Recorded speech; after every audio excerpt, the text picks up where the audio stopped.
कोयल का प्रजनन काल चल रहा है और जैसे ही बारिश शुरू होगी ये अंडे देने शुरू कर देते हैं कौवे के घोंसले में।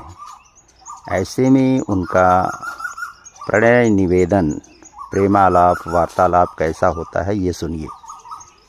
एक दूसरे से किस तरह से कम्युनिकेशन करते हैं, वार्तालाप करते हैं और मिलने की कोशिश करते हैं। नर और मादा की ये सुरीली आवाज़ और उनका वार्तालाप सुनिए।